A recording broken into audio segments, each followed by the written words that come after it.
आप सबका यहाँ बहुत बहुत स्वागत, नमस्कार। कैसे हैं आप? ठीक है।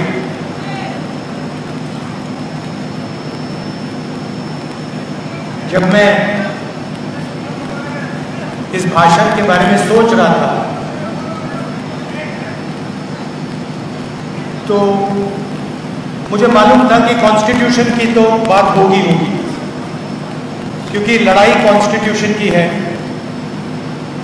और कॉन्स्टिट्यूशन में बहुत बड़ा रोल अंबेडकर जी का था। तो अंबेडकर जी, गांधी जी का भी डिस्कशन होगा।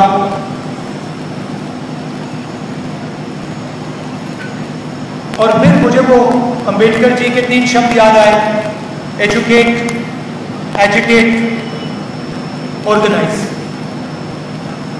और मैं सोच रहा था कि अंबेडकर जी ने जब ये शब्द लिखे या बोले तो उसके पीछे सोच होगी। और मेरे दिमाग में सवाल उठा कि इन शब्दों का जो ऑर्डर है, सबसे पहले एजुकेट, उसके बाद में एजिटेट और उसके बाद में ऑर्गेनाइज। मतलब अगर आप अपने आप को एजुकेट नहीं करोगे, और एजुकेट का मतलब यह नहीं कि आप स्कूल और कॉलेज चले गए। एजुकेट का मतलब कि आप सिचुएशन को अच्छी तरह समझ रहे हो, जो आपके चारों तरफ हो रहा है उसको आप अच्छी तरह समझ रहे हो, जो फोर्सेस चल रही हैं, जो शक्तियां घूम रही हैं, उनको आप अच्छी तरह समझ रहे हो। मतलब यू आर ऑब्जर्विंग एक्यूरेटली कह दो उसको। उसके बाद ही एजिटेशन हो सकता है। उसके पहले अगर एजिटेशन शुरू हो गया तो उसका कोई मतलब नहीं है, क्योंकि उस एजिटेशन का कोई डायरेक्शन ही नहीं होगा।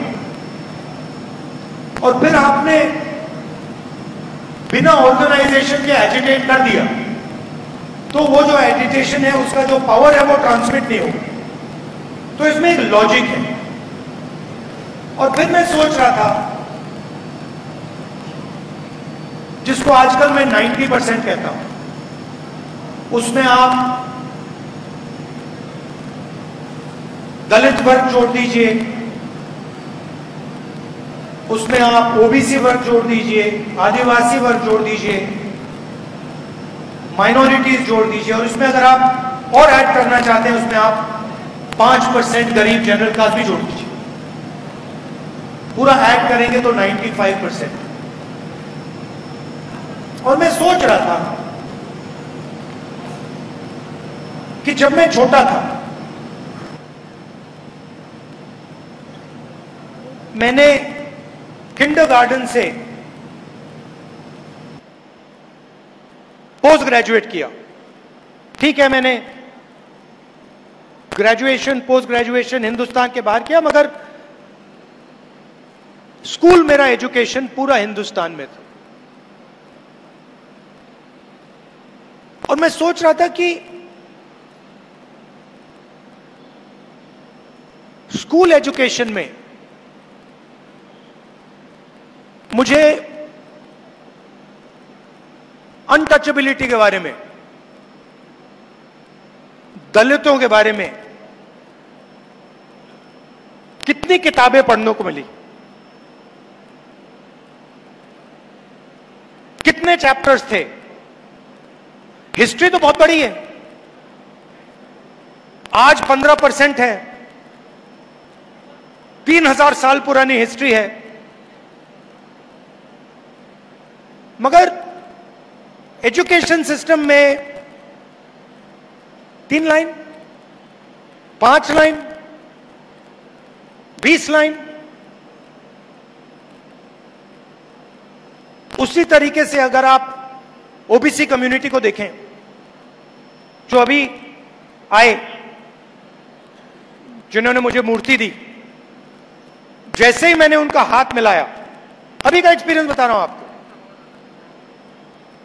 कहां है?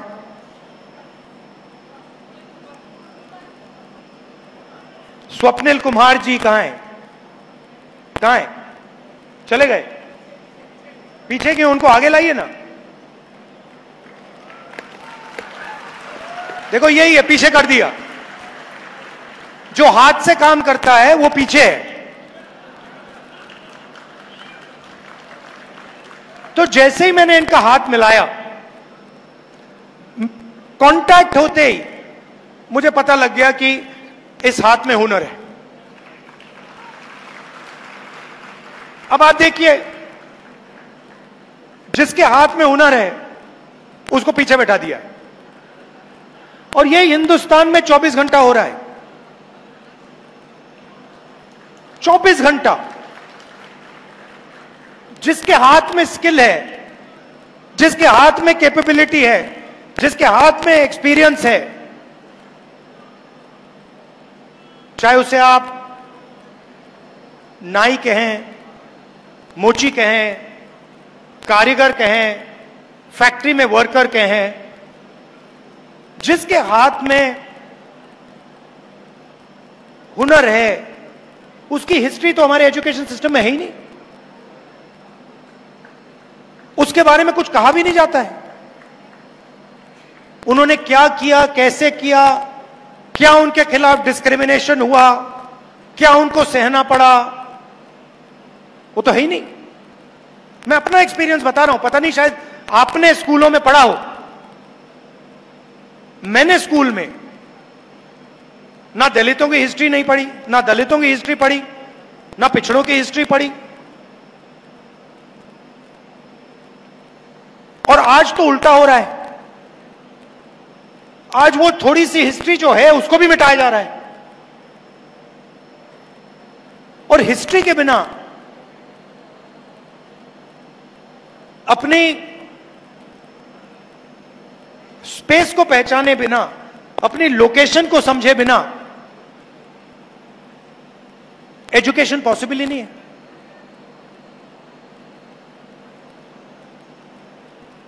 तो जब हम एजुकेशन की बात करते हैं तो फिर सवाल उठना चाहिए कि ठीक है भाई, एजुकेशन सिस्टम में किसका कंट्रोल है?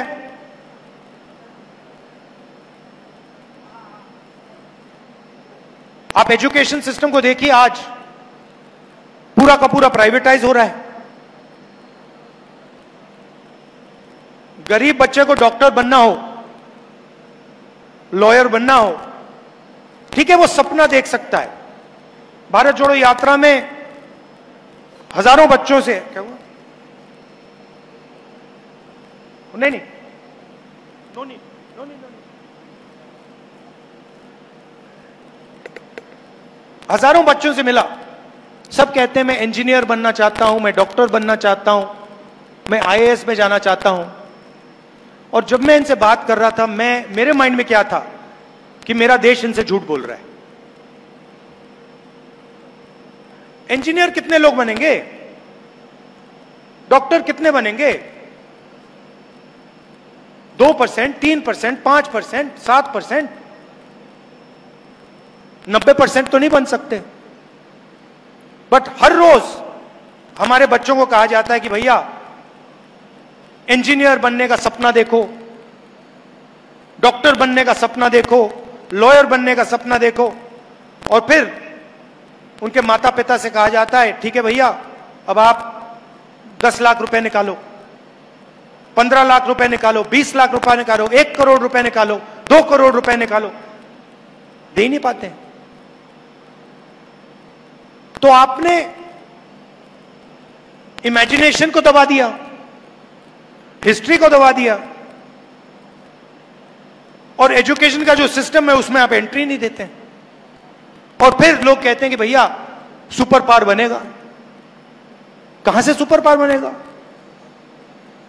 90% तो गेम ही नहीं खेल रहा है, 90% बाहर बैठा हुआ है, 5% लोग चला रहे हैं।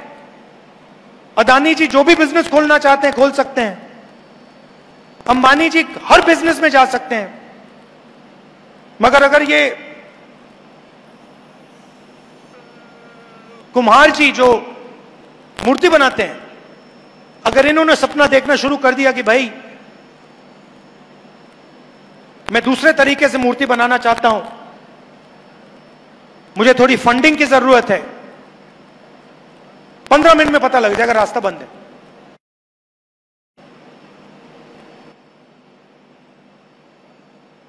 और एक तरफ से बंद नहीं है।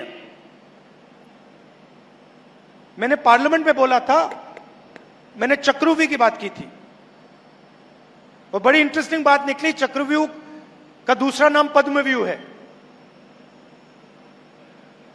मतलब वो लोटस फॉर्मेशन है। अभिमन्यु को लोटस फॉर्मेशन ने मारा था। नॉर्मली उसको चक्रव्यूह कहा जाता है, वो पद्मव्यूह है, पद्म लोटस के शेप में है। और उसको भी 6 लोग चलाते थे। आज भी वही चक्रव्यूह है, पद्मव्यूह है, उसी को 6 लोग चला रहे हैं। और जो भी रास्ते थे, 90% के जो भी रास्ते थे, एक के बाद एक सिस्टमैटिकली बंद किए जा रहे हैं। हिस्ट्री बदली जा रही है। आप अगर आज किसी आरएसएस के वाइस चांसलर से पूछो, भाई हिंदुस्तान में अनटचेबिलिटी जैसी चीज थी, वो आपको कहेगा कभी नहीं थी।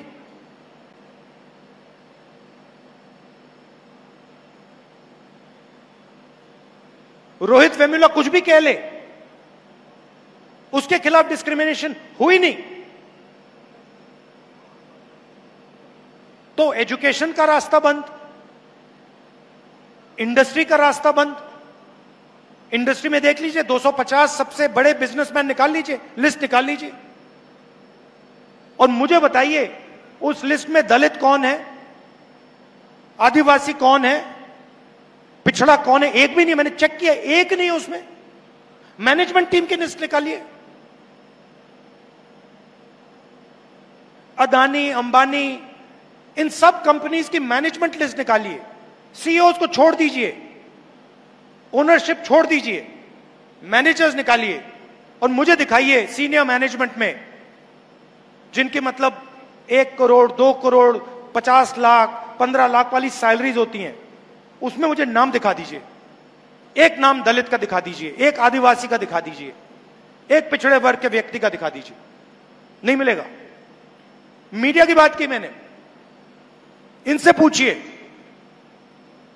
इनके मालिकों की लिस्ट निकालिए, 90% में से इनको एक नहीं, आपको एक नहीं मिलेगा। और फिर 24 घंटा मीडिया में ग्रोथ की बात होती है, प्रोग्रेस की बात होती है, सुपर पावर बनने की बात होती है, और 90% है ही नहीं कहीं। हाईकोर्ट देख लीजिए, जुडिशरी देख लीजिए, इंडस्ट्री देख लीजिए, इंटेलिजेंस एजेंसी देख लीजिए। अच्छा, मैंने लिस्ट निकाली आरएसएस के जो नॉमिनेटेड लोग हैं, हजारों लोग हैं उसमें, जो हिंदुस्तान का इंस्टीट्यूशनल इंफ्रास्ट्रक्चर में वो डालते हैं, संस्थाओं में डालते हैं। उसमें आपको एक दलित नहीं मिलेगा, एक आदिवासी नहीं मिलेगा, एक पिछड़ा ही मिलेगा। तो 90% के लिए सारे के सारे दरवाजे एक के बाद एक बंद हो रहे हैं। अग्निवीर क्या है? लोग कहते हैं अग्निवीर जवानों के लिए स्कीम है। अग्निवीर हिंदुस्तान के 90% लोगों के हाथ से पेंशन छीनने का स्कीम है। पहले अगर एक युवा आर्मी में जाता था, जवान बनता था, तो देश उसे कहता था कि देखिए, आपने देश को अपनी जिंदगी दी है, हम आपको प्रोटेक्शन देंगे, हम आपको पेंशन देंगे, कैंटीन देंगे, और अगर आपको कुछ हुआ, अगर आप शहीद हुए, तो हम आपको कॉम्पेंसेशन और शहीद का दर्जा देंगे। यह कमिटमेंट था हिंदुस्तान की सरकार का, और उसमें ज्यादा से ज्यादा 90% लोग हैं।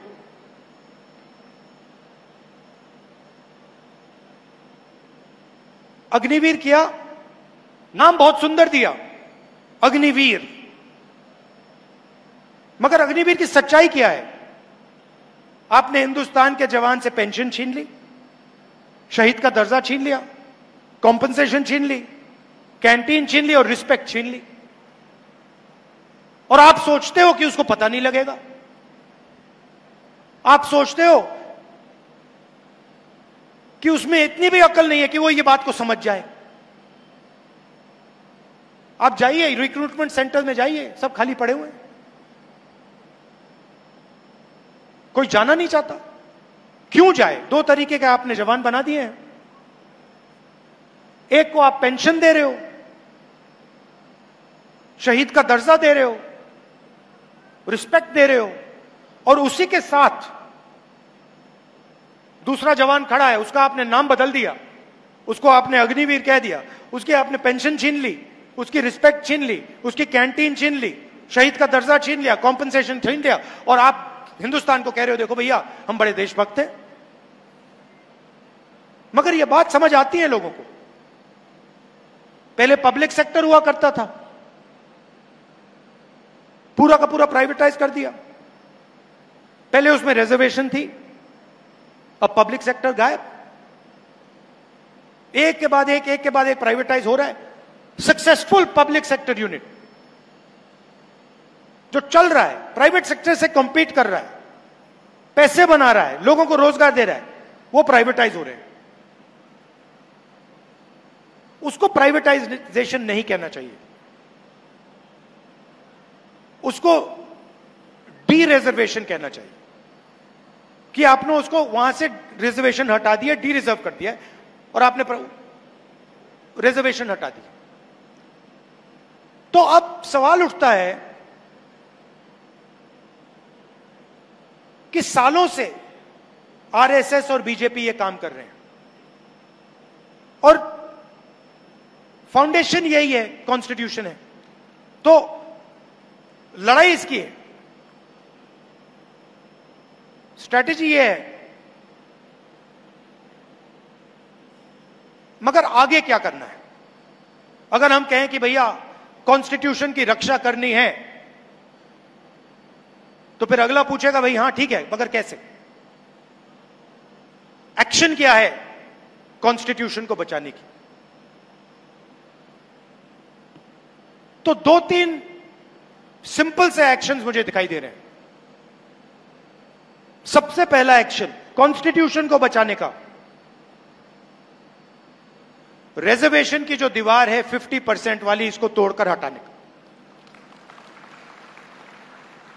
क्योंकि आबादी 90% है, और जब मैं हिंदुस्तान की सरकार को देखता हूं, जो हिंदुस्तान के पूरे बजट को चलाता है, 90 आईएएस ऑफिसर्स इसको चलाते हैं। हिंदुस्तान के बजट का सारा पैसा, 100% पैसा ये 90 लोग डिसाइड करते हैं। 90 में से 3 ओबीसी हैं। आपकी आबादी 50% कम से कम, 90 में से 3 आपके। दलितों की आबादी 15%, उनके भी 3। आदिवासियों की आबादी 8%, उनका 1। मगर उससे बात समझ नहीं आती, 90 और 3 में से बात समझ नहीं आती। बात फाइनेंस की जब बात होती है तब समझ आती है। आपकी आबादी 50%, पिछड़ा वर्ग, ओबीसी, और हिंदुस्तान के बजट में अगर हिंदुस्तान 100 रुपए खर्च करता है तो 5 रुपए का डिसीजन ओबीसी अफसर लेते हैं। आबादी 50% और फाइनेंशियल डिसीजन 5%। दलित 15% आबादी, 100 रुपए में से 1 रुपए का निर्णय वो लेते हैं, और आदिवासी 8%, 100 रुपए में से 10 पैसे का निर्णय वो लेते हैं। तो अगर आप 90% का पूरा फाइनेंशियल डिसीजन मेकिंग पावर जोड़ दो तो 100 रुपए में से 6 रुपए 10 पैसे का निर्णय 90% हिंदुस्तान लेता है।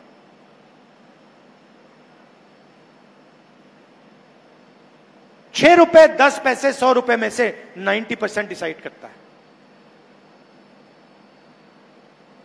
तो दो चीजें तो बिल्कुल साफ है और मैंने पार्लियामेंट में कह दी है, और वो शुरुआत है। पहला कदम ये जो बैरियर है 50% का, इसको कांग्रेस पार्टी और इंडिया गठबंधन लोकसभा राज्यसभा में बदलेगा। और हम मतलब ऐसे वायदे नहीं करते हैं, आप जानते हो, जब हम कुछ कहते हैं हम करके दिखाते हैं। ये हमारा रेप्यूटेशन है। हमने कहा कन्याकुमारी से शुरू होगी, कश्मीर में बंद होगा, खत्म होगी। कन्याकुमारी से कश्मीर गए। तो पहला स्टेप, ये जो फॉल्स सीलिंग, आर्टिफिशियल सीलिंग लगा रखी है, इसको हटाना है। और दूसरा स्टेप, जिसको मैं क्रांतिकारी स्टेप कहता हूं, जाति जनगणना, कि यह पता लगाना है कि इस देश में पिछड़े वर्ग के लोग कितने हैं। आज कोई नहीं जानता। मैं कह रहा हूं 50% है, मगर लीगली कोई नहीं जानता। अगर आप मेरे पास आए और आपने कहा नहीं 10% है, तो लीगली आप भी सही हो, मैं भी सही हूं। जाति जनगणना के बाद आप मुझे कह नहीं पाओगे कि भैया आप 10% हो। मैं कहूंगा नहीं भैया 10 नहीं है, 50 है। दूसरी बात, जब हम जाति जनगणना की बात करते हैं, हम सिर्फ कास्ट सेंसस की बात नहीं करते हैं, हम इसमें दो और चीजें जोड़ना चाहते हैं। सबसे पहले, किसकी कितनी आबादी। दूसरा, इन अलग अलग वर्गों का हिंदुस्तान के फाइनेंशियल सिस्टम में कितनी पकड़ है, इनके हाथ में कितना धन है। दलितों के हाथ में कितना धन है, आदिवासियों के हाथ में कितना धन है, पिछड़ों के हाथ में कितना धन है। Socio economic survey. और उसके बाद जो मैं सोचता हूं उससे भी जरूरी, हिंदुस्तान की संस्थाओं में इन लोगों की कितनी पकड़ है। जुडिशियल सिस्टम में आदिवासी कितने हैं, दलित कितने हैं, पिछड़े कितने हैं, किस लेवल पे हैं। मीडिया में कितने हैं, किस लेवल पे हैं। ब्यूरोक्रेसी में कितने हैं। आईएएस ऑफिसर्स कहां कहां बैठे हैं, कौन कौन कहां है, कितना बजट कौन संभाल रहा है। एक प्रकार से जैसे जब किसी को चोट लगती है, हम कहते हैं भैया जाओ एक्सरे कराओ। अगर आपको चोट लगे और डॉक्टर ने कहा कि भैया एक्सरे कराओ, आप कभी मना करोगे? नहीं करोगे ना, कहोगे चोट लगी है, एक्सरे करानी है। तो जाति जनगणना एक्सरे है हिंदुस्तान का। हम उसके बारे में अभी कुछ कह नहीं रहे। हम पहले एक्सरे लेना चाहते हैं। हम जानते हैं कि चोट लगी है, हमें नहीं मालूम कि कॉम्पाउंड फ्रैक्चर है, नॉर्मल फ्रैक्चर है, क्या है। हम जाति जनगणना इसलिए करना चाहते हैं, हम पता लगाना चाहते हैं कि एग्जैक्टली हो क्या रहा है। हमें पता लग रहा है कि दर्द है, वो दिख रहा है सबको। हम ये पता लगाना चाहते हैं कि इसका कारण क्या है। अब जैसे ही मैं जाति जनगणना की बात करता हूं, वैसे ही आरएसएस के लोग, बीजेपी के लोग सारे के सारे कहते हैं जाति जनगणना नहीं होना चाहिए। और मैं आपसे पूछना चाहता हूं, एक्सरे करवाने में क्या प्रॉब्लम है? सच्चाई निकालने में क्या प्रॉब्लम है आपको?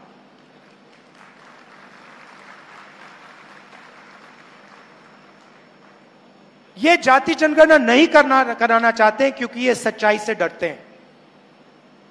ये चाहते हैं कि देश के जनता को पता ना लगे, 90% को पता ना लगे देश का धन, देश की संस्थाएं, देश को चलाने का सिस्टम किसके हाथ में है, कितना किसके हाथ में। और यह भी मैंने कहा दिया है, खारगे जी ने कहा है, मैंने कहा है, कांग्रेस पार्टी की पूरी लीडरशिप ने वर्किंग कमेटी में कहा है कि 50% रिजर्वेशन की जो दीवार है उसको तोड़ेंगे और जाति जनगणना को लोकसभा में, राज्यसभा में पास करके दिखाएंगे। और आप यह भी समझ लीजिए, इसको कोई शक्ति नहीं रोक सकती है। दुनिया में कोई शक्ति नहीं है। मोदी जी कुछ भी कर लें, कोई भी डांस गाना कर लें, बीजेपी कोई भी नाच ले, आरएसएस कुछ भी कर ले, आप देखना, लिख के ले लो, जाति जनगणना हिंदुस्तान की लोकसभा और राज्यसभा में पास होगा और कानून बनेगा। और सच्ची राजनीति, 90% की जो राजनीति है, इन 2 कदमों के बाद शुरू होगी। क्योंकि फिर हमें 21वीं सदी है, डेटा के बिना, इंफॉर्मेशन के बिना कुछ होता नहीं है। जाति जनगणना के बाद सारा का सारा इंफॉर्मेशन, डेटा हमारे हाथ में होगा। तो यह मैं आपसे कहना चाहता था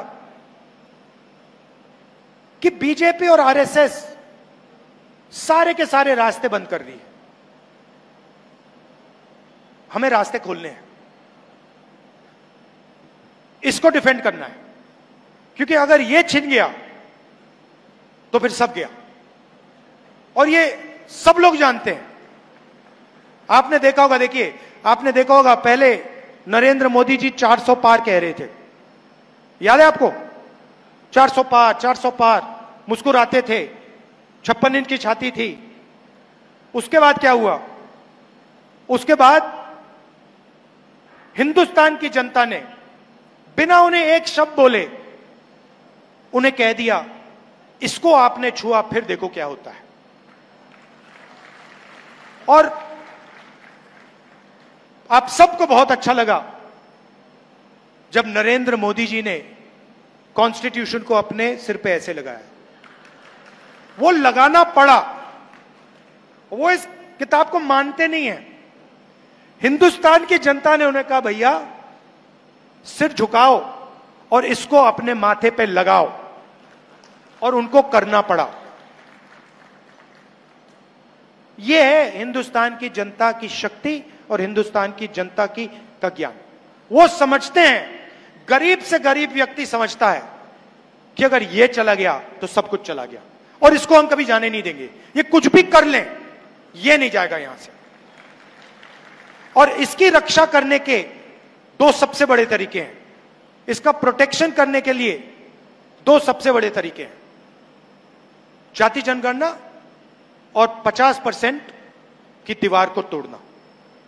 और तरीके भी हैं, मगर ये पहले 2 कदम हैं। आप यहां आए, आपने डिस्कशन किया, आप कॉन्स्टिट्यूशन के लिए लड़ते हो, जीते हो, मरते हो, इसके लिए मैं आपको दिल से धन्यवाद करना चाहता हूं। और मैं आपको कहना चाहता हूं कि जहां भी मेरी जरूरत होगी, जहां भी मेरी जरूरत होगी 90% की मदद करने के लिए, मैं वहां जैसे ही आप ऑर्डर दोगे मैं हाजिर हो जाऊंगा। और क्यों? क्योंकि मैं जानता हूं कि देश 90% के बिना चल नहीं सकता है। देश हुनर की रिस्पेक्ट करे बिना चल नहीं सकता है, खोखला है। और हमें खोखला देश नहीं चाहिए, हमें मजबूत देश चाहिए। और अगर हमें मजबूत देश चाहिए तो उसमें 90% लोगों की भागीदारी होनी ही पड़ेगी, और चॉइस ही नहीं। आप सबका दिल से धन्यवाद, नमस्कार, जय हिंद।